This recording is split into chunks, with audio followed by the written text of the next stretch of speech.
ఫైనల్‌గా 9,900కి పైగా ఏఎల్‌పీ ఉద్యోగాల కోసం ఆర్ఆర్‌బీ ఇండియన్ రైల్వేస్ రిక్రూట్‌మెంట్ వాళ్ళు నోటిఫికేషన్‌తో పాటు ఈ రోజు నుంచి అప్లికేషన్ కూడా స్టార్ట్ చేశారు. సో, ఈ జాబ్స్‌కి సెలెక్ట్ అయిన వాళ్ళకి స్టార్టింగ్‌లోనే అన్ని అలవెన్సెస్ కలుపుకొని 40,000 వరకు జీతం అయితే ఇస్తారు. సో, నేను ఇదే వీడియోలో జాబ్స్‌కి సంబంధించిన స్టెప్ బై స్టెప్ అప్లికేషన్ ప్రాసెస్‌తో పాటు జాబ్ ఫుల్ డీటెయిల్స్ ఎక్స్‌ప్లెయిన్ చేస్తాను కాబట్టి మీరు వీడియోని మాత్రం ఎక్కడ కూడా స్కిప్ చేయకుండా ఇంట్రెస్ట్ అండ్ ఎలిజిబిలిటీ ఉన్న వాళ్ళు ఎవ్వరు కూడా ఈ అవకాశాన్ని అస్సలు మిస్ చేసుకోకండి. సో, ఫస్ట్ ఇంపార్టెంట్ డేట్స్ చూస్తే 29th మార్చ్ 2025 రోజు ఫస్ట్ మీకు నోటిఫికేషన్ని రిలీజ్ చేశారు. అంటే ఎంప్లాయ్మెంట్ న్యూస్లో మీకు నోటిఫికేషన్ని రిలీజ్ చేశారు. నేను అదే రోజు వీడియో చేసి చెప్పాను. ఈ 12th నుంచి మీకు అప్లికేషన్ స్టార్ట్ అవుతుంది. 12th రోజు మీకు full application process full details చెప్తానని చెప్పాను. సో, నేను మీకు చెప్పినట్లుగానే full detailed video with application process కూడా చేస్తున్నాను కాబట్టి మీరు వీడియోని లైక్ చేయకుండా చూస్తే మాత్రం ఖచ్చితంగా వీడియోని లైక్ చేసి స్కిప్ చేయకుండా ఎండ్ వరకు చూడండి.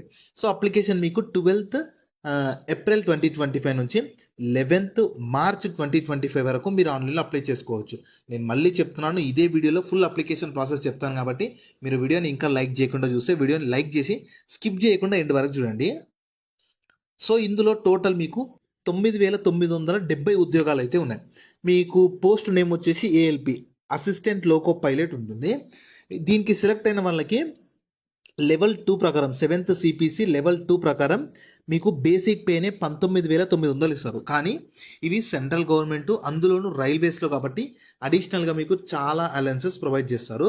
సో, మళ్ళీ మీకు ఏజ్ లిమిట్ ఎంత ఉండాలంటే 1st జూలై 2025 కల్లా మినిమం 18 ఇయర్స్ ఏజ్ అయితే ఉండాలి. మ్యాక్సిమం ఏజ్ జనరల్ వాళ్ళకి 30 ఇయర్స్ ఏజ్ ఉన్న అప్లై చేసుకోవచ్చు.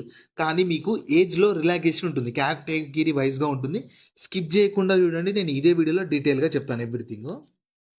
సో, మీకు ఏజ్ రిలాక్సేషన్ చూడండి. ఫస్ట్గా చూడండి 18 నుంచి 30 ఉండాలి ఫస్ట్ జూలై 2025 కల్లా. సో, ఎస్సీ ఎస్టీ వాళ్ళకు 5 ఇయర్స్ ఏజ్ రిలాక్సేషన్ ఉంటుంది. అంటే ఎస్సీ ఎస్టీ వాళ్ళు 30 + 5 ఇయర్స్ అంటే 35 ఇయర్స్ ఏజ్ ఉన్నా సరే ఎస్సీ ఎస్టీ వాళ్ళు అప్లై చేసుకోవచ్చు. ఓబీసీ వాళ్ళకు 3 ఇయర్స్ ఏజ్ రిలాక్సేషన్ ఉంటుంది. అంటే ఓబీసీ వాళ్ళు 33 ఇయర్స్ ఏజ్ ఉన్న అప్లై చేసుకోవచ్చు.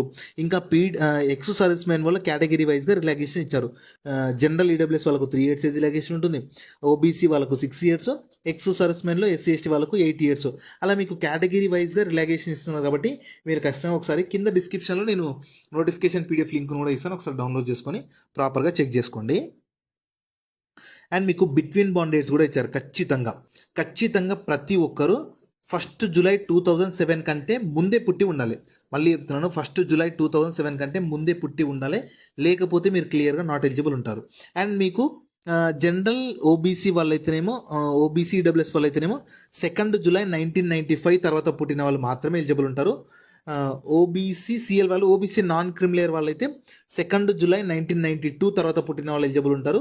తర్వాత ఎస్సీ ఎస్టీ వాళ్ళైతే 2nd జూలై 1990 తర్వాత పుట్టిన వాళ్ళే క్లియర్గా ఎలిజిబుల్ అయితే ఉంటారు. బిట్వీన్ బాండ్ డేట్స్ అనేవి చాలా ఇంపార్టెంట్. ఒక్క డే అటు ఇటు ఉన్నా మీరు క్లియర్గా నాట్ ఎలిజిబుల్ ఉంటారు, ప్రాపర్గా చూసుకోండి. తర్వాత మీకు రిక్రూట్మెంట్ ప్రాసెస్ ఎలా ఉంటుందంటే మీకు టోటల్ 5 స్టెప్స్ ఉంటాయి. ఫస్ట్ది మీకు ఫస్ట్ స్టేజ్ సిబిటి 1. సిబిటి అంటే కంప్యూటర్ బేస్డ్ టెస్ట్ ఉంటుంది. తర్వాత మీకు మన ఓన్ స్టేట్లోనే ఉంటాయి, ఇవన్నీ ఓన్ స్టేట్లోనే. సెకండ్ది వచ్చేసి సిబిటి 2 ఉంటుంది. దాని తర్వాత థర్డ్ది వచ్చేసి మీకు కంప్యూటర్ బేస్డ్ యాప్టిట్యూడ్ టెస్ట్ ఉంటుంది. దాని తర్వాత మీకు document verification, medical examination conduct చేసి ఫైనల్ సెలెక్షన్ చేస్తారు. మీకు ఈ మెడికల్ ఎగ్జామినేషన్ అనేది పోలీసుకున్నట్లు ఏమి ఉండదు, సింపుల్గానే ఉంటుంది, నార్మల్గానే ఉంటుంది. సో, ఫస్ట్ స్టేజ్ సిబిటి 1 చూడండి. ఇది మీకు స్క్రీనింగ్ బేస్డ్ ఉంటుంది సిబిటి 1 అనేది. ఈ సిబిటి 1లో చూడండి మీకు 60 minutes డ్యూరేషన్ ఉంటుంది, 75 marks and maximum marks 75 marks ఉంటుంది. మీకు ఈచ్ క్వశ్చన్ క్యారీస్ 1 మార్క్ ఉంటుంది. అండ్ మీకు 1/3 నెగిటివ్, అంటే మీరు 3 తప్పు పెడితే ఒక రైట్ పెట్టిన ఆన్సర్ కూడా తప్పు అయిపోతుంది కాబట్టి 100% తెలిసినవే పెట్టండి. తర్వాత మీకు మల్టిపుల్ షిఫ్ట్స్లో కండక్ట్ చేస్తారు. మినిమం క్వాలిఫై మార్క్స్ చూడండి. జనరల్ ఈడబ్ల్యూఎస్ వాళ్ళకు 40%, ఓబీసీ నాన్ క్రిమినల్ వాళ్ళకు 30, ఎస్సీ వాళ్ళకు 30, ఎస్టీ వాళ్ళకు 25 ఉంటుంది. సో, అలా మీరు ఖచ్చితంగా క్వాలిఫై అవ్వాల్సి ఉంటుంది మినిమం మార్క్స్ దగ్గర. తర్వాత మీకు సిబిటి 2 కంప్యూటర్ బేస్డ్ టెస్ట్ 2 ఉంటుంది. ఈ computer based 2 pattern and syllabus కూడా ఇచ్చారు. ఇది మీకు పార్ట్ ఏ ఉంటుంది, పార్ట్ బి ఉంటుంది. మీకు 2 hours 30 minutes ఉంటుంది. Total 175 questions. పార్ట్ ఏలో 90 minutes 100 questions, part below 60 minutes 75 questions. Same మీకు ఈచ్ క్వశ్చన్ క్యారీస్ 1 మార్క్ ఉంటుంది, 1/3 నెగిటివ్ ఉంటుంది.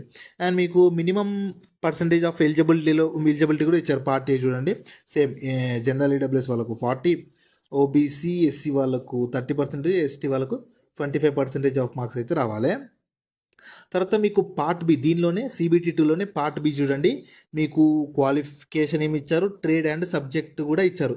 సో మీరు ఖచ్చితంగా డిఫరెంట్ క్వాలిఫికేషన్ ఉన్న వాళ్ళకి ఈ పార్ట్ బి, CBT 2లో పార్ట్ బి ఉంటుంది కాబట్టి మీరు ఖచ్చితంగా ఒకసారి నోటిఫికేషన్ని ప్రాపర్గా డౌన్లోడ్ చేసుకొని చూసుకోండి.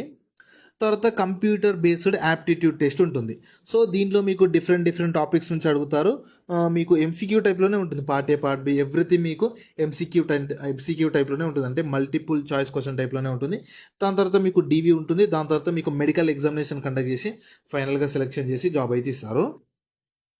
సో మీకు మళ్ళీ క్వాలిఫికేషన్ నేను ఇందులో చాలా క్లియర్గా చెప్తాను, మీరు వీడియో మాత్రం స్కిప్ చేయకుండా ఉండే. మీరు మెట్రికులేషన్తో పాటు అంటే 10th పాటు NCVTలో కానీ SCVTలో కానీ డిసిప్లిన్స్ ఇచ్చారు చూడండి. ఫిట్టర్లో కానీ, ఎలక్ట్రీషియన్లో కానీ, ఇన్స్ట్రుమెంటేషన్లో కానీ, మెకానిక్, ఇలా మీకు కొన్ని డిసిప్లిన్స్ ఇచ్చారు. ఆ డిసిప్లిన్స్లో మీరు ITI చేసిన ఎలిజిబుల్ ఉంటారు. లేదా 10th తర్వాత మీరు అప్రెంటిస్షిప్ చేసినా సరే ఈ జాబ్స్కి మీరు ఎలిజిబుల్ ఉంటారు. సో చాలాసార్లు నేను ఛానల్లో అప్రెంటిస్షిప్కి సంబంధించిన వీడియోస్ పెడతాను.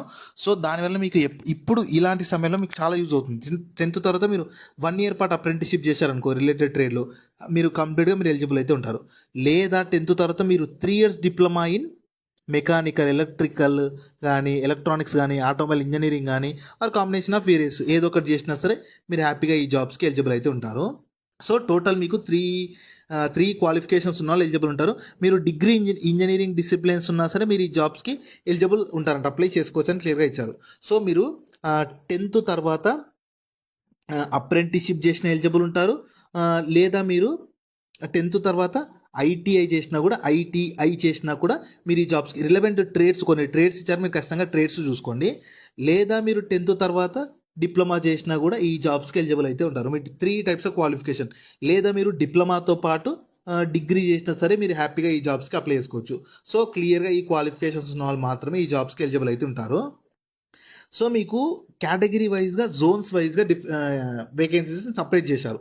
సో మీకు జనరల్ వాళ్ళకున్నాయి, SC వాళ్ళకున్నాయి, ST వాళ్ళకున్నాయి, OBC వాళ్ళకున్నాయి, EWS వాళ్ళకున్నాయి, ఎక్స్ సర్వీస్మెన్ వాళ్ళకు కూడా సపరేట్గా వేకెన్సీ అయితే ఇచ్చారు.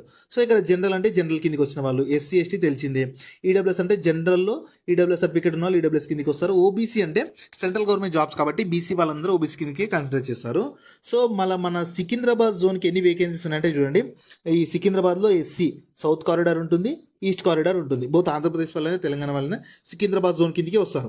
సో మీరు ఏ జోన్కైనా అప్లై చేసుకోవచ్చు, కానీ మీరు ఏ జోన్కి అప్లై చేసుకుంటే ఆ జోన్లోనే మీకు పోస్టింగ్ ఉంటుంది. సో మీరు సికింద్రాబాద్ జోన్కి అప్లై చేసుకున్నారనుకో, సికింద్రాబాద్ సరౌండింగ్, సికింద్రాబాద్ జోన్ కిందికి వచ్చే స్టేషన్స్లోనే మీకు జాబ్ అయితే ఇస్తారు. సో టోటల్ సికింద్రాబాద్ జోన్లో చూసుకోవచ్చు. మీకు సౌత్ కారిడార్లో అయితేనేమో 967 ఉద్యోగాలు ఉన్నాయి. ఈస్ట్ కారిడార్లో అయితేనేమో మీకు 533 వేకెన్సీ అయితే ఉన్నాయి. టోటల్ మీకు 9,970 మీకు ఈ ఎక్స్ సర్వీస్మెన్ వాళ్ళకి సపరేట్గా 1000 వేకెన్సీస్ ఇచ్చారు. సో అలా మీకు జోన్ వైజ్గా, కేటగిరీ వైజ్గా వేకెన్సీ ఇచ్చారు కాబట్టి ఇంట్రెస్ట్ అండ్ ఎలిజిబిలిటీ ఉన్న వాళ్ళు మాత్రం ఎవరు కూడా అవకాశాన్ని మిస్ చేసుకోండి. ఒకవేళ మీకు ఈ క్వాలిఫికేషన్ లేకున్నా సరే మీ ఫ్రెండ్స్ అండ్ ఫ్యామిలీ మెంబర్స్లో ఎవరికైనా ఈ క్వాలిఫికేషన్ ఉంటే ఖచ్చితంగా వాళ్ళకి షేర్ చేయండి, చాలా యూజ్ అయితే అవుతుంది. సో మీకు అప్లికేషన్ ఫీ ఉంటుంది. అప్లికేషన్ ఫీ ఉంటుంది అనడం కన్నా ఉండదు అనడమే బెస్ట్. ఎందుకంటే మీకు చూడండి రీఫండ్ చేస్తారు. ఫస్ట్ చూడండి, SC వాళ్ళు, ST వాళ్ళు, ఎక్స్ సర్వీస్మెన్ వాళ్ళు, ఫీమేల్ వాళ్ళు, ట్రాన్స్జెండర్స్ కానీ, మైనారిటీ వాళ్ళు కానీ వీళ్ళందరూ 250 రూపీస్ పే చేయాలి. 250 రూపీస్ పే చేయాలి. కానీ ఆ 250 రూపీస్ CBT 1 అటెంప్ట్ చేస్తే మీకు మొత్తం రీఫండ్ చేస్తారు. కంప్లీట్గా CBT 1 అటెంప్ట్ చేసిన వాళ్ళకి రీఫండ్ చేస్తారు. ఈ కింద ఇచ్చిన SC ST వీళ్ళు కాకుండా మిగతా వాళ్ళందరూ 500 రూపీస్ పే చేయాలి. వీళ్ళకి కూడా 400 రూపీస్ రీఫండ్ చేస్తామని క్లియర్గా వాళ్ళ నోటిఫికేషన్లో ఇచ్చారు. సో చాలా తక్కువ ఉంటుంది. ఉన్న వాళ్ళకి మ్యాక్సిమం రీఫండ్ చేస్తారు, ఇంకా మిగతా వాళ్ళకి 500లో 400 రీఫండ్ చేస్తున్నారు. కాబట్టి క్వాలిఫికేషన్ ఉన్న వాళ్ళు మాత్రం అస్సలు మిస్ చేసుకోకండి. దీనికి సంబంధించిన అప్లై లింక్ అయితే వీడియో కింద డిస్క్రిప్షన్లో ప్రొవైడ్ చేస్తాను. మీరు ఫస్ట్ దాని మీద క్లిక్ చేస్తే వెబ్సైట్ ఓపెన్ అవుతుంది. వెబ్సైట్లో మీ complete job details, qualification, eligibility, salary అన్నీ ఉంటాయి. ప్రాపర్గా చూసుకున్నాక దానిలో ఫస్ట్ మీకు నోటిఫికేషన్ PDF ఉంటుంది. ఫస్ట్ దాని మీద క్లిక్ చేస్తే దాని మీద క్లిక్ చేసి డౌన్లోడ్ చేసుకొని థరోలీ చెక్ చేసుకోండి. ఇంటనే అప్లై లింక్ అని ఉంటుంది. దాని మీద క్లిక్ చేస్తే మీకు ఇంటర్ఫేస్ ఇలా ఓపెన్ అవుతుంది. ఇక్కడ మీకు ఆల్రెడీ ఇక్కడ ఫస్ట్ అప్లై మీద క్లిక్ చేయండి. తర్వాత మీకు 2 ఆప్షన్స్ వస్తాయి. ఆల్రెడీ అకౌంట్ ఉంటే ఆల్రెడీ హ్యావ్ అన్ అకౌంట్ మీద క్లిక్ చేయండి. అకౌంట్ లేకపోతే క్రియేట్ అన్ అకౌంట్ మీద క్లిక్ చేయండి. సో మీకు ఆల్రెడీ మీరు ఇంతకుముందు కేఎల్పీకి అప్లై చేసిన ఆర్ఆర్బీ కానిస్టేబుల్ ఎస్ఐకి కానీ ఏదో ఒక దానికి అప్లై చేసుకుంటే మీకు ఆల్రెడీ అకౌంట్ ఉన్నట్లే. అకౌంట్ లేకపోతే మాత్రం క్రియేట్ అన్ అకౌంట్ మీద క్లిక్ చేయండి. అకౌంట్ ఉంటే direct already have an account మీద క్లిక్ చేసి మీ ఆధార్తో కానీ దేంతో ఒక దగ్గర లాగిన్ అయిపోండి. ఓటీపీ వస్తుంది. ఓటీపీతో లాగిన్ అయిపోయాక నెక్స్ట్ మీకు ఇక్కడ నోటిఫికేషన్ పీడిఎఫ్ కావాలంటే ఇక్కడ దీని మీద క్లిక్ చేస్తే వస్తుంది. నేను కింద డిస్క్రిప్షన్ లింక్లో కూడా ఇస్తాను. తర్వాత ఇక్కడ అప్లై చేసుకోవడానికి ఆన్లైన్ అప్లికేషన్ అని ఇక్కడ ఉందిగా, దాని మీద క్లిక్ చేయండి. తర్వాత ఇంటర్ఫేస్ ఇలా ఓపెన్ అవుతుంది. నేను చెప్పాను కదా, ఫస్ట్ ఈ టిక్ బాక్స్లో టిక్ చేసుకోవాలి. తర్వాత ఇక్కడ జోన్ సెలెక్ట్ చేసుకోవాలి. ఈ జోన్ అనేది మీరు ఏ జోన్ సెలెక్ట్ చేసుకుంటే ఆ జోన్లోనే మీకు ఎగ్జామ్ సెంటర్ ఉంటుంది, పోస్టింగ్ మ్యాక్సిమం అక్కడే ఉంటాయి. కాబట్టి మీరు జోన్ మీకు ఏది ఇంట్రెస్ట్, నేనైతే సికింద్రాబాద్ అని చెప్తాను. సికింద్రాబాద్ మనకు దగ్గరలోనే ఉంటుంది, మనకు దగ్గరలోనే ఉంటుంది కాబట్టి మీకు ఎలాంటి ఇబ్బంది అయితే ఉండదు. సెలెక్ట్ చేసుకొని ఇక్కడ నెక్స్ట్ మీద క్లిక్ చేయండి. తర్వాత ఇక్కడ చూసుకోవచ్చు, ఫస్ట్ మీ పర్సనల్ డీటెయిల్స్ అడుగుతుంది. పర్సనల్ డీటెయిల్స్లో మీకు ఆల్రెడీ అకౌంట్ ఇంతకుముందు అప్లై చేసుకున్న వాళ్ళంటే ఇవన్నీ డీటెయిల్స్ ఆటోమేటిక్గా వస్తాయి. లేకపోతే మీరు ఇవ్వాలి. ఇండియా అని 10th ఉన్నట్లు మీ నేము, డేట్ ఆఫ్ బర్త్, మదర్స్ నేము, ఇవన్నీ ఫాదర్స్ నేము, తర్వాత మీకు 10th ఎన్ని మార్క్స్ వచ్చాయి అన్నీ ప్రాపర్గా ఇచ్చేసి కిందకి స్క్రోల్ చేస్తే ఇంకా మీ gender, email ID, mobile number, mother tongue ఏది, తర్వాత రిలీజియన్ ఏది, మ్యారిటల్ స్టేటస్ ఏది, తర్వాత మీ 10th సర్టిఫికేట్ మీద ఉన్నట్లు మోల్స్ ఇవ్వాలి. మోల్స్ 2 లేకపోతే ఫస్ట్ ఇచ్చేసి సెకండ్ దగ్గర NA అని ఇవ్వండి. 2 ఉంటే 2 ఇవ్వండి. సర్టిఫికేట్లో ఎన్ని ఉంటే ఖచ్చితంగా అన్ని ఇవ్వాలి. తర్వాత choice of language for examination, ఇది చాలా ఇంపార్టెంట్. మీకు క్వశ్చన్ పేపర్ అనేది ఆటోమేటిక్గా ఇంగ్లీష్లో ఉంటుంది. ఇంగ్లీష్లో వాళ్ళైనా తెలుగు వాళ్ళైనా తెలుగు అయినా సెలెక్ట్ చేసుకోండి. ఎందుకంటే మీరు ఇంగ్లీష్ సెలెక్ట్ చేసుకోవడానికి మీకు ఇంగ్లీష్ ఉంటుంది ఆటోమేటిక్గా, తెలుగు సెలెక్ట్ చేసుకున్నారనుకో తెలుగు కూడా వస్తుంది. మీకు ఏమైనా ఒక డౌట్ ఏదో కొన్ని క్వశ్చన్స్ అర్థం కాకపోతే మీరు తెలుగులో కూడా చూసుకోవచ్చు. సో అలా నా సజెషన్ అయితే తెలుగు సెలెక్ట్ చేసుకోమని చెప్తాను. తర్వాత మీ కమ్యూనిటీ ఏది, కమ్యూనిటీని బేస్ చేసుకొని మీకు అప్లికేషన్ ఫీ కూడా వస్తుంది. తర్వాత కిందకి స్క్రోల్ చేస్తే మీ అడ్రస్ ఇవ్వాలి. ప్రజెంట్ అడ్రస్ ఇవ్వాలి, పర్మనెంట్ అడ్రస్ కూడా ఇవ్వాలి. 2 సేమ్ ఉన్నాయి అనుకో అడ్రస్, ప్రజెంట్ ఇచ్చేసి ఇక్కడ టిక్ బాక్స్లో టిక్ చేసి 2 ఫెచ్ అయిపోతాయి. తర్వాత సేవ్ మీద క్లిక్ చేసి నెక్స్ట్ మీద క్లిక్ చేయండి. తర్వాత ఇంటర్ఫేస్ ఇలా ఓపెన్ అవుతుంది. సో మీరు ఏమైనా ఎక్స్ సర్వీస్ మ్యాన్ అని అడుగుతున్నారు ఉంటే సో, లేదంటే నో అని టిక్ చేసుకోండి. తర్వాత మీరు ఈబీసీ కిందికి వస్తారా, ఆల్రెడీ రైల్వేస్లో ఎంప్లాయర్, అలా మీకు కొన్ని డీటెయిల్స్ అడిగితే ఉంటే ఇవ్వండి, లేదంటే ఏం అవసరం లేదు. తర్వాత బ్యాంక్ అకౌంట్ డీటెయిల్స్ ఇవ్వాలి. అకౌంట్ హోల్డర్ నేము, అకౌంట్ నెంబర్ కన్ఫర్మ్ చేసుకొని ఐఎఫ్ఎస్సి కోడ్. సో అన్ని డీటెయిల్స్ ఇచ్చి సేవ్ మీద క్లిక్ చేయాలి. అకౌంట్ నెంబర్ ఎందుకంటే మీకు రీఫండ్ చేస్తారు, అప్లికేషన్ ఫీని రీఫండ్ చేస్తారు కాబట్టి ఖచ్చితంగా అకౌంట్ డీటెయిల్స్ అనేవి ప్రాపర్గా ఇవ్వండి. తర్వాత ఎడ్యుకేషన్ డీటెయిల్స్ ఇవ్వాలి. ఫస్ట్ మెట్రికులేషన్ ఇవ్వాలి, 10th ఇవ్వాలి. తర్వాత ఇక్కడ యాడ్ మీద క్లిక్ చేయండి. తర్వాత మీరు ఫస్ట్ యాడ్ మీద కాదు, ఇక్కడ క్వాలిఫికేషన్ మీద క్లిక్ చేశారనుకో నెక్స్ట్ ఇలా వస్తుంది. సో మీకు 3 ఉంటాయి, ఇక్కడ 3 కాదు 4 ఉంటాయి. మీరు 10th తర్వాత అప్రెంటిస్షిప్ చేసి ఇది సెలెక్ట్ చేసుకోండి, ఐటీఐ చేసి ఇది సెలెక్ట్ చేసుకోండి, 3 years డిప్లొమా చేసి ఇది సెలెక్ట్ చేసుకోండి, డిగ్రీ చేసి ఇది సెలెక్ట్ చేసుకోండి. సో ఏది ఉంటే అది సెలెక్ట్ చేసుకోవాలి. ఒకవేళ నేను ఎగ్జాంపుల్ చూస్తున్నాను, డిప్లొమా సెలెక్ట్ చేసుకున్నాను, 3 years డిప్లొమా వస్తుంది, డిసిప్లిన్ ఏది, స్టేట్ ఏది, డిస్టిక్ ఏది, కాలేజ్ ఏది, డేట్ ఆఫ్ పాసింగ్ ఏది, పర్సంటేజ్ ఏది, అన్నీ ఇచ్చేశాక క్లియర్గా వినండి, అన్నీ ఇచ్చేశాక ఇక్కడ యాడ్ మీద క్లిక్ చేస్తే, యాడ్ మీద క్లిక్ చేస్తేనే మీకు ఇలా యాడ్ అయిపోతుంది. యాడ్ మీద క్లిక్ చేయకపోతే యాడ్ కాదు, మళ్ళీ మీకు రాదు, రెడ్ కలర్ వస్తుంది. కాబట్టి అన్నీ ఇచ్చాక యాడ్ మీద క్లిక్ ఇచ్చేసి నెక్స్ట్ మీద క్లిక్ చేయండి. తర్వాత మీ ఫోటో అడుగుతుంది. ఫస్ట్ మీ ఫోటో 150 KB బిలో ఉండాలి, 100 నుంచి 150 KB ఉండాలి, అండ్ జేపీజీ ఫార్మేట్లో ఉండాలి, వైట్ బ్యాక్గ్రౌండ్ ఉండాలి, ఖచ్చితంగా వైట్ బ్యాక్గ్రౌండ్ ఉండాలి. సైజ్ చూడండి, మీకు విడ్త్ వచ్చేసి, హైట్ వచ్చేసి 320 పిక్సెల్ ఉండాలి, 240 పిక్సెల్ విడ్త్ ఉండాలి. సో ఇవన్నీ ఖచ్చితంగా ఉండాలి, ప్రాపర్గా చూసుకోండి. మీరు మీ ఫోటోని మీ ఫోన్లో ఫోటో తీసి గూగుల్లో ఏదో ఒక రీసైజ్ వెబ్సైట్కి వెళ్ళి అక్కడ రీసైజ్ చేసుకున్నా సరిపోతుంది. తర్వాత సిగ్నేచర్ చాలా ఇంపార్టెంట్. సిగ్నేచర్ 2 ఇది చూడండి, మీకు 50 mm x 50 mm ఉండాలి సైజు. తర్వాత లేదంటే పిక్సెల్లో అయితే 140 x 60, జేపీజీ లేదా జేపీజీ ఫార్మేట్లో ఉండాలి, 30 నుంచి 49 KB ఉండాలి. ఖచ్చితంగా ఇవన్నీ సాటిస్ఫై అవ్వాలి. ఈ 2 డాక్యుమెంట్స్ కూడా అప్లోడ్ చేశాక నెక్స్ట్ మీ ప్రిఫరెన్సెస్ అవి అడుగుతుంది. అన్నీ ఇచ్చేసి పేమెంట్ ఉన్న వాళ్ళు పేమెంట్ చేయాలి. ఖచ్చితంగా మీకు పేమెంట్ అనేది రీఫండ్ అవుతుంది CBT 1 అటెంప్ట్ చేశారు. సో అలా మీకు రీఫండ్ చేసేసి మీకు ఎగ్జామ్స్ కండక్ట్ చేస్తారు. మన ఓన్ స్టేట్లోనే ఎగ్జామ్స్ కండక్ట్ చేసి సెలెక్షన్ చేసి జాబ్ అయితే ఇస్తారు. ఈ ఆపర్చునిటీ మీకు ఈ గవర్నమెంట్ ఆఫ్ ఇండియన్ రైల్వేస్ కింద పనిచేస్తున్న ఆర్ఆర్బీ వాళ్ళు 9,900కి పైగా ALP అసిస్టెంట్ లోకో పైలట్ ఉద్యోగాల కోసం రిక్రూట్మెంట్ స్టార్ట్ చేశారు.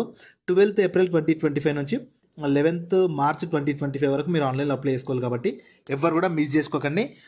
సో నేను వీడియోకి జాబ్కి సంబంధించిన లింక్స్ అయితే వీడియో కింద డిస్క్రిప్షన్లో ప్రొవైడ్ చేస్తాను. వెంటనే అక్కడ నుంచి యాక్సెస్ చేసుకోండి. అలాగే మన టెలిగ్రామ్ ఇంకా వాట్సాప్ ఛానల్ లింక్స్ కూడా కింద డిస్క్రిప్షన్లో కామెంట్ సెక్షన్లో పిన్ చేశాను. మీరు ఖచ్చితంగా మీరు వాటిని ఫాలో అవ్వండి, ఎందుకంటే నేను డైలీ వాటిలో కూడా మీకు జాబ్స్ అయితే అప్డేట్ చేస్తూ ఉంటాను. అలాగే మీ ఫ్రెండ్స్ అందరూ కూడా షేర్ చేయడం మాత్రం మర్చిపోకండి. మీకు ఇంకా జాబ్ గురించి ఏమైనా డౌట్స్ ఉన్నాయనుకో కింద కామెంట్స్లో అడగండి, నేను ఖచ్చితంగా ప్రతి కామెంట్కి రిప్లై అయితే ఇస్తాను.